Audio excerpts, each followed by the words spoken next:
தேங்காய், தக்காளி, பூண்டு எல்லாத்தையும் இப்போ நல்லா அரைச்சிக்கலாம். நல்லா நைஸாக அரைச்சாச்சு. கடாய் காஞ்சிடுச்சு. இப்போ எண்ணெய் விட்டுக்கலாம்.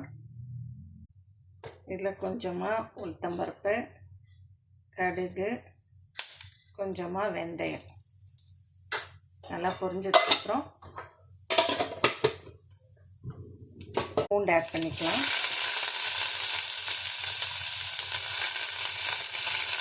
அது கூடவே வெங்காயம்,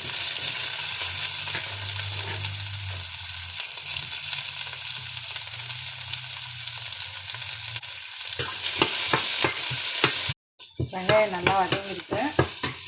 இப்போ கட் பண்ணி வச்சுருக்க கத்திரிக்காயை ஆட் பண்ணிக்கலாம். உப்பு சேர்த்துக்கலாம்.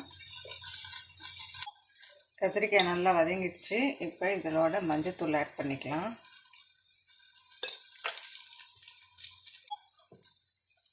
கூட கொத்தமல்லி தூள்,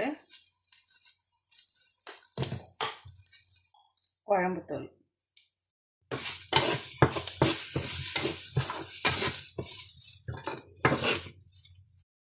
கரைச்சி வச்சிருக்கிற புளி ஆட் பண்ணிக்கலாம்.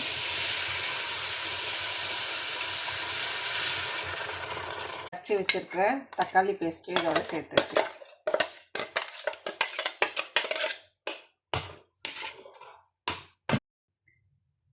தேவையான அளவுக்கு தண்ணி விட்டுக்கலாம்.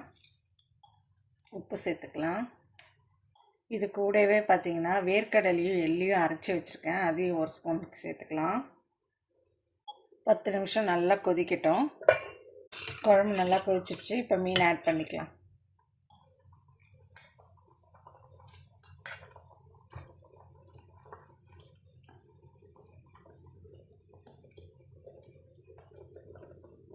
கடைசியாக கொத்தமல்லி போட்டுக்கலாம்.